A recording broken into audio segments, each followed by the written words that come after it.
para la meditación de la palabra del Señor en esta noche está en el Salmo que recientemente fue leído, el Salmo 73.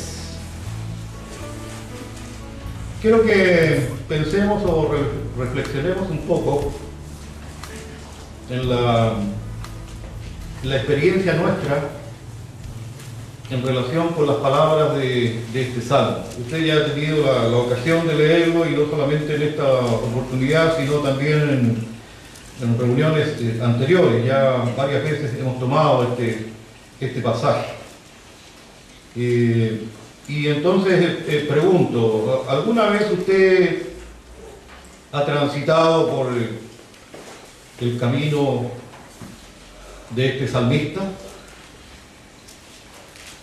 Él empieza haciendo una afirmación cuando dice que Dios es bueno para con Israel. De verdad, Él es bueno para con los limpios de corazón. Pero enseguida empieza a mirar hacia su alrededor y empieza a notar ciertas cosas. Y entonces, en relación con esas cosas, él ha estado como tentado a seguir el camino de ellos. Por poco, dice, se deslizaron mis pies, por poco resbalaron mis pasos.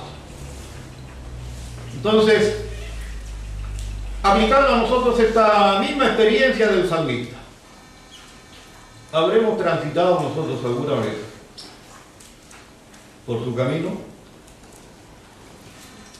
Yo en lo personal tendría que reconocer que no solamente una vez, muchas veces. ¿Le deprime a usted ver cómo son los impíos? ¿Cómo lo describe este salmista a través de esta palabra? ¿Le deprime ver realmente a su alrededor y ver cómo son ellos? Cuando el mismo salmista también dice que hay para uno dificultades muchas veces, pasa por terribles situaciones, problemas, dificultades, cuando uno trata de vivir de cara a Dios y trata de ser lo más honesto y lo más justo posible delante de Dios, y entonces problemas. ¿Cómo superamos esto nosotros? Yo creo que de la misma manera como lo hizo el salmista, y eso es lo que trata de explicarnos en este salmo. Como introducción quiero contarles una anécdota, una experiencia. Yo conservo en mi mente una experiencia vivida en uno de los tantos campamentos allí en Linares. Yo prácticamente he nacido y me he criado en lo que son las actividades relacionadas con este evento allí, ya sea en Linares o en cualquier otro lugar. Pero en esa ocasión, lo recuerdo muy bien, el director que estaba a cargo del deporte en aquel entonces era uno que se había retirado de las Fuerzas Armadas, así que era mucha disciplina, mucho orden. Y también era un cristiano, un hijo del Señor que hacía poco había conocido su camino, así que con mucho entusiasmo, con mucho brío, él tomó esta responsabilidad y quería hacerlo, por supuesto, de la mejor manera posible. Y en una ocasión, estando allí en este evento campamento, durante la competencia esta deportiva, él invita a un equipo de futbolito del sector para venir y compartir y competir con un equipo del campamento. Cuento corto. Antes del inicio del partido, él nos reúne en el medio de la cancha, a los que éramos del equipo del campamento. Y entonces nos hace recitar un texto bíblico como ese que encontramos en Isaías 40. Los que esperan en Jehová tendrán nueva fuerza, levantarán alas como las águilas, caminarán y no se cansarán o no se fatigarán. Pero había que gritarlo tan fuerte ese versículo como para que nosotros pudiéramos mentalizarnos a nosotros mismos. y en alguna manera también como para intimidar al equipo contrario. Y entonces, una vez que terminamos de repetir este versículo, gritar este versículo para que todos nos escucharan, entonces Él nos hace inclinar nuestras cabezas en oración para pedir a Dios victoria sobre los enemigos. Para pedir ganar. Señor, ayúdanos a ganar este partido que tenemos. Fíjese. Nosotros no estábamos pidiendo a Dios ayuda para ser ejemplo de santidad, sino estábamos pidiendo a Dios para ganar ese partido. Uno como muchacho, o como cabro, como quieran llamarlo, en aquel entonces, metido en el cuento se deja llevar a veces por estas cosas y no reacciona, sino se hace partícipe de estos asuntos, ¿no? Pero después pensando, una de las preguntas que vino a mi mente fue: ¿a qué le respondió Dios? ¿A qué le respondería Dios? Porque en esa ocasión nosotros oramos por un triunfo. Queríamos ganar. Pero nos ganó el otro equipo, el equipo del sector, que no había gritado un texto bíblico, que no había orado, que no tenían a Cristo en su corazón, que solamente habían ido allí para participar en una invitación y jugar un juego de fútbol.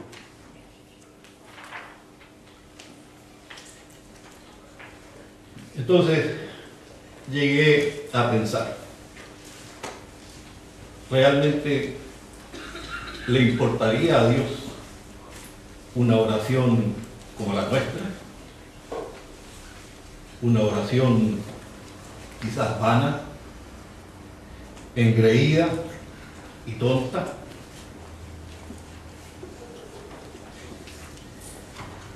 No sé cuántos de ustedes saben o tienen conocimiento, pero hay un movimiento que nació por allá por el siglo XVII en Inglaterra, un movimiento que se llamó deísmo. No le puede sonar extraña esta palabra, deísmo. Ahí conocemos otras como el monoteísmo, el panteísmo, el politeísmo. Deísmo, allí en el siglo XVII. Es un movimiento racionalista que negaba cualquier intervención de Dios en el orden natural. Y ellos decían, Dios no puede estar en un terremoto. Dios no se puede hacer partícipe de un terremoto. Dios no tiene nada que hacer con los impíos que no le conocen.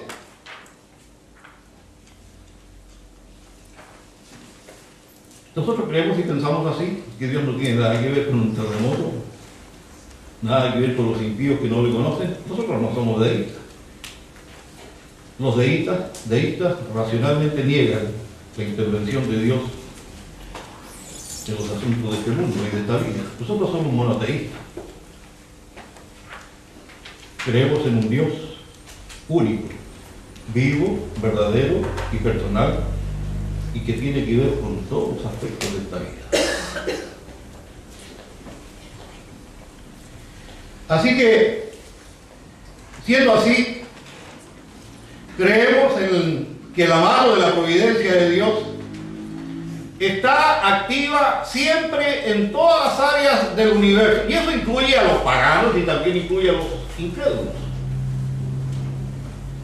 Pero la respuesta equivocada a mi pregunta de ese entonces, ¿a quién le respondió Dios? Entendí o decidí que Dios no tenía nada que ver con los resultados de este juego. Que el juego era el resultado solamente de un asunto de talento y nada más. Porque no podía ser que nosotros hubiésemos orado a Dios y le hubiésemos pedido ganar y terminamos perdiendo.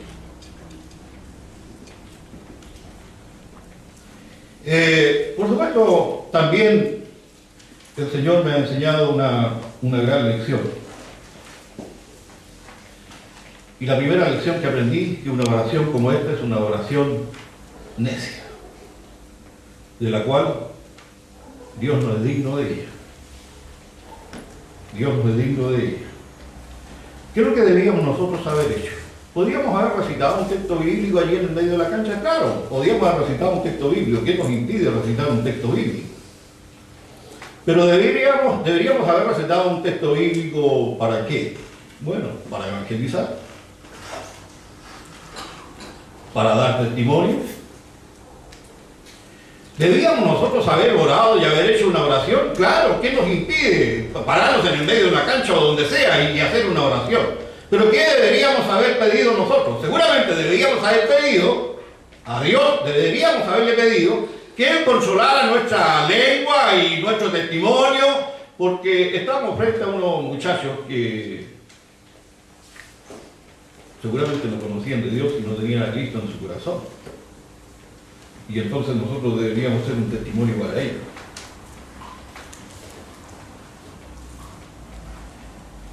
Dios no necesariamente es más glorificado por hacer que un pequeño equipo de fútbol le gane a un equipo grande de fútbol. Dios no va a ser más Dios que eso, o no va a ser más glorificado por eso. Dios nos necesita mostrar a través de las organizaciones representadas por cristianos. No necesita Dios de eso para mostrar que somos tan buenos como los que no son cristianos. Si nosotros hiciéramos eso, estaríamos cayendo en la misma tentación que tuvo este salmista que escribió este Salmo 73. Fíjense que en los versículos que hemos leído hay una especie como de reproche a Dios, de mirar con envidia lo que ocurre en el mundo pagano. Y entonces el reproche viene, y cuando uno mira, y entonces dice, bueno, Dios, ¿dónde está aquí? ¿Por qué no hace que nosotros seamos, que somos hijos de Dios, seamos lo que ellos son? Entonces, al mirar a ellos con esta cierta envidia y entonces tener la tentación de seguir el paso de ellos, en realidad lo que estamos haciendo en el fondo es un reproche a Dios, que hace y que permite esto con ellos y no lo hace con nosotros que somos sus hijos y que tratamos de vivir pía o santamente en relación con nuestro Dios.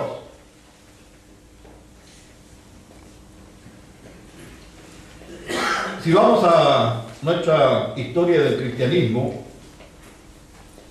una de las cosas que encontramos en esta historia es que en una ocasión Nerón culpó a los cristianos de haber incendiado Roma. Le echó la culpa a ellos de lo que hicieron. Y como consecuencia de ello, también los mandó al Coliseo romano para ser despedazados por los leones. Y entonces imaginemos a estos cristianos, pobres cristianos, hijos de Dios, allí en ese Coliseo romano, gritando un texto y orando a Dios para que se les diera fuerza sobrenatural sobre estas bestias feroces como los leones, que los matarían a ellos. Y entonces orando y recitando un texto para que ellos tuvieran una fuerza natural de tal manera que el mundo entero pudiera saber que estos cristianos no eran unos debiluchos.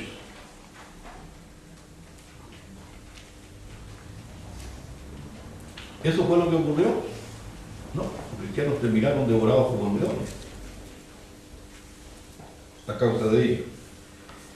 Y yo con esto, por supuesto, no pretendo faltar el respeto y ser grosero con esta comparación, o de comparar un evento deportivo con la sangre de los mártires. Pero les menciono esto solamente para mostrar que tal pensamiento es un pensamiento torcido e indigno de los hijos de Dios. Veamos algunas cosas. Quiero apuntar a algo que tiene que ver con la soberanía de Dios en la distribución de sus dones. Si usted va a la Biblia, en el libro de Proverbios, el capítulo 16,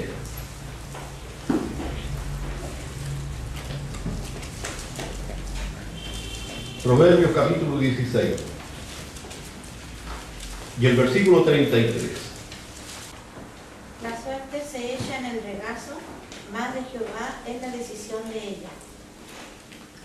Pensemos un poquito en este versículo. Salomón está diciendo en este versículo, la suerte se echa en el regazo, pero la decisión, ¿de quién es? De Jehová. La decisión última es de Dios. ¿Qué quiere decir esto? ¿Ustedes creen que el giro de los dados, cuando usted juega al cacho o tira los dados, usted cree que el giro de los dados es una cuestión de suerte? ¿Será una cuestión de suerte? Lo que está diciendo aquí este escritor sagrado es que hasta los hechos más fortuitos, ¿entiendes? Los hechos más fortuitos, ¿por quién son ordenados? Por Dios. Los hechos más fortuitos son ordenados por Dios. En otras palabras, lo que está diciendo es que Dios es soberano. Soberano, aún sobre los asuntos más mundanos de la creación. Y es importante que nosotros entendamos para poder ver el Salmo 73 de una manera distinta, de cómo la podemos ver, o cómo ha sido una tentación para nosotros en muchas ocasiones verlo. Dios es soberano, aún sobre los asuntos más mundanos de su creación, porque todo lo que hay aquí en este mundo y en esta vida es creación de Dios. Y Dios no creó este universo y este mundo y todos los que en él habitan para abandonarlos a su propia suerte. Dios es soberano en ello. Y puede sonarnos aún fuerte para nosotros. ¿Cómo Dios puede ser soberano aún en los asuntos más mundanos de su creación? ¿Suena fuerte? ¿Verdad que suena fuerte? Como que cuesta un poco aceptarlo. Puede ser duro aceptarlo. Pero veamos otro ejemplo. En la misma Biblia, la palabra de Dios. Isaías 45. Isaías 45.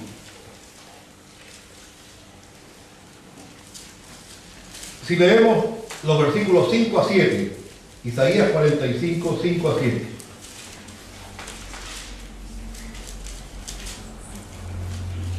Yo soy Jehová y ninguno más hay. No hay Dios fuera de mí. Aquí hay una declaración monoteísta. Un Dios único y personal. Único y personal. Yo soy Jehová y ninguno más hay. No hay Dios fuera de mí. Yo te ceñiré aunque tú no me conoces, para que se sepa desde el nacimiento del sol y hasta dónde se pone que no hay más que yo. Yo Jehová y ninguno más que yo, que formo la luz y creo las tinieblas, que hago la paz y creo la adversidad. Yo Jehová soy el que hago todo esto. ¿Qué está diciendo aquí? Primero afirma, yo y nadie más. Pero enseguida, en resumen, dice que el Dios crea las tinieblas, pero también crea la luz y ordena la adversidad, o lo que puede hacer adverso a nosotros mismos, pero Él lo ordena para su propio propósito. ¿Por qué? Porque Dios es Dios. Dios es Dios y no hay más. Y Él lo hace en su soberana voluntad. O sea, la fe grande que uno puede tener no siempre resulta en una liberación milagrosa. Nosotros podríamos haber orado y así fuimos instigados y qué sé yo, y se nos habló de eso, de orar y con fe pedirle a Dios que ganáramos el partido, necesitábamos un triunfo y podríamos haber tenido mucha fe. Pero el resultado se nos dio adverso. Se nos dio adverso. Ocurrió en el caso de David y Goliat, un hecho portentoso que está narrado en las Escrituras. ¿Cómo mató David a Goliat? Por medio de una onda con una piedra que le da en la frente.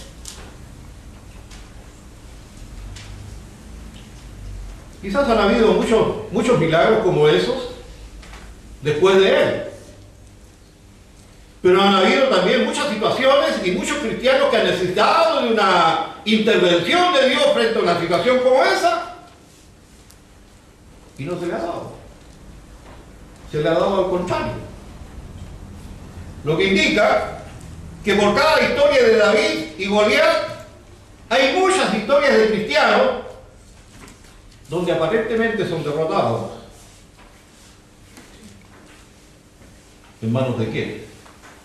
De los impíos, de los enemigos.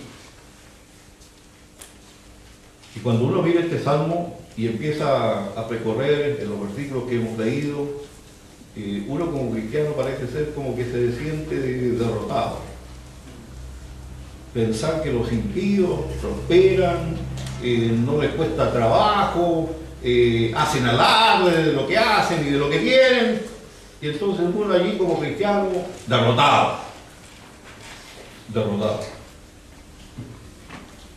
Pero tenemos muchos ejemplos o ilustraciones en la Biblia. Y quiero ir a uno más. Si nosotros vamos al libro de Hebreos, en el capítulo 11. El capítulo 11 del libro de Hebreos es un muy importante texto de la Escritura que nos habla allí de la galería de la fe.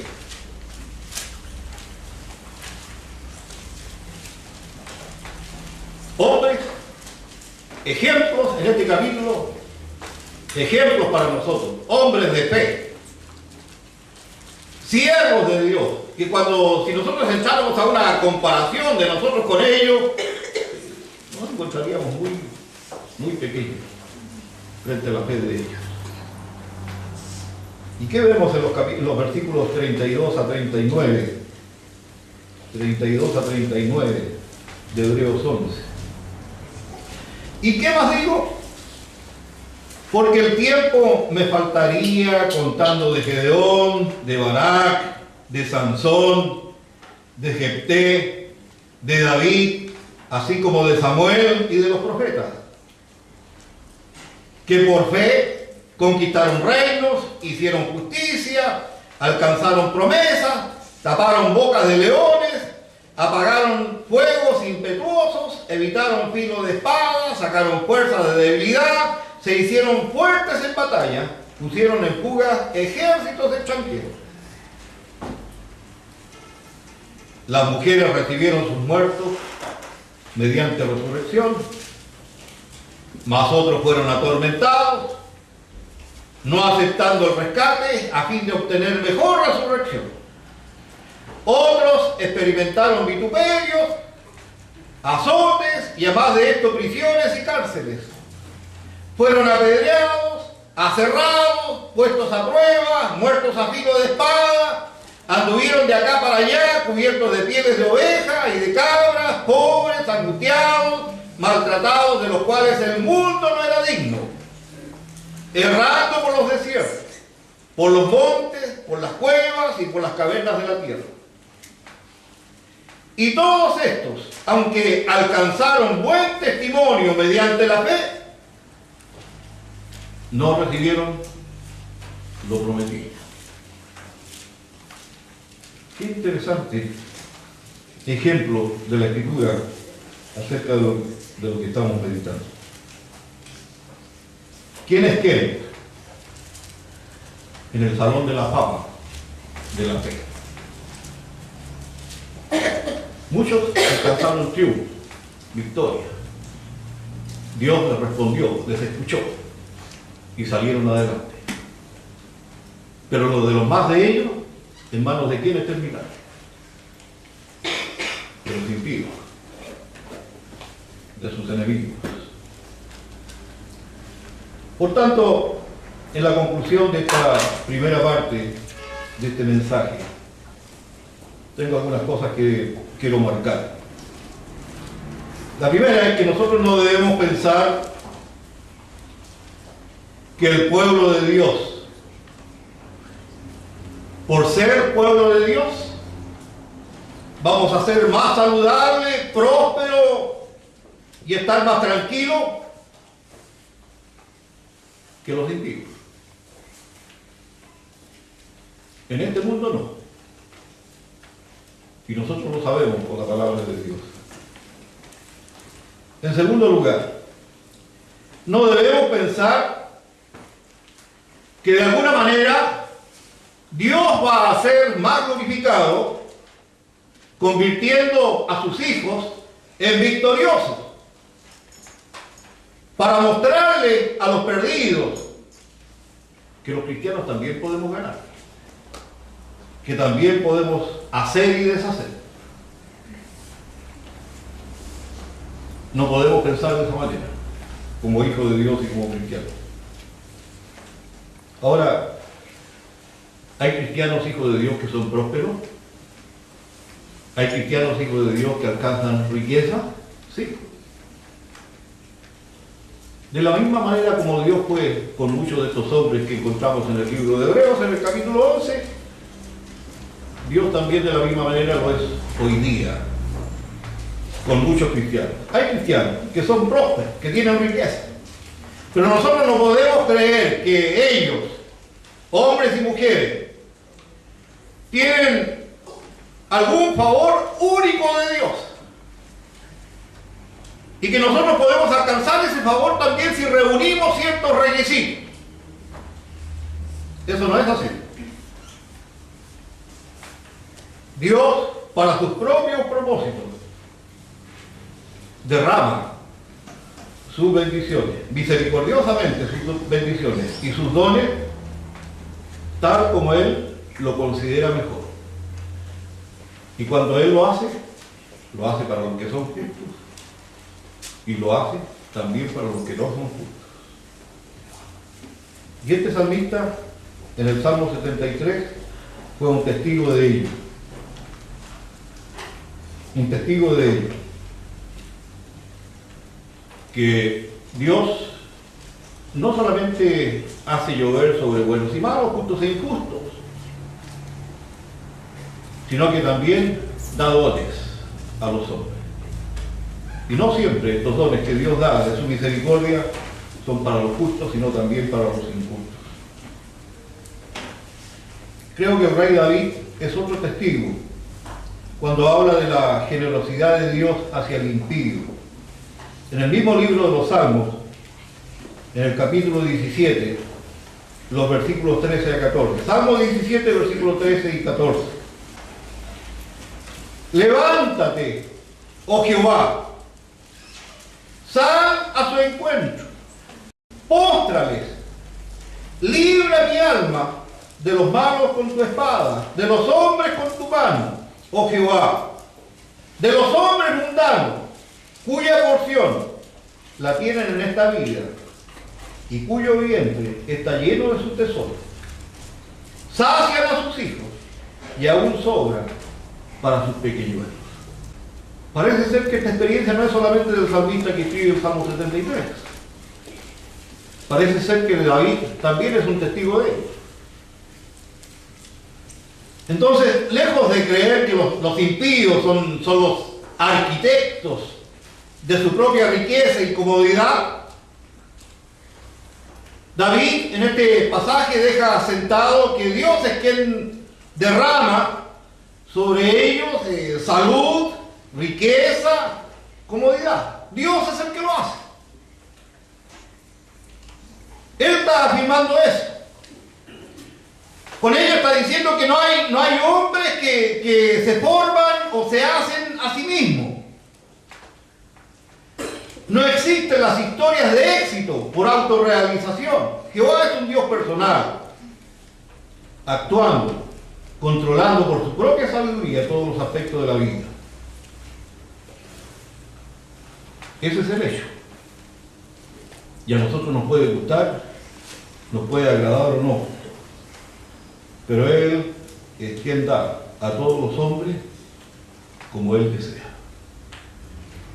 Y nosotros debemos simplemente o solamente aceptar su voluntad soberana. Y no por ello dejarnos llevar o ser tentados para seguir el camino de ellos. Porque como dice el Salmo más adelante, a ellos también les espera un final, un término. Y ese término y ese final tiene mucha diferencia con el término o el final que nos espera a nosotros los hijos de Dios. Así que les invito a que continuemos en la meditación de este Salmo en una próxima ocasión para ver lo que Él tiene para nosotros a través de esta palabra. Señor, te damos gracias, porque una vez más nos traes a tu casa de oración para honrar, glorificar tu nombre y también para escuchar el consejo de tu palabra. Bendice esta palabra y aplícala a la necesidad nuestra. Oramos y pedimos esto en nombre de Jesús.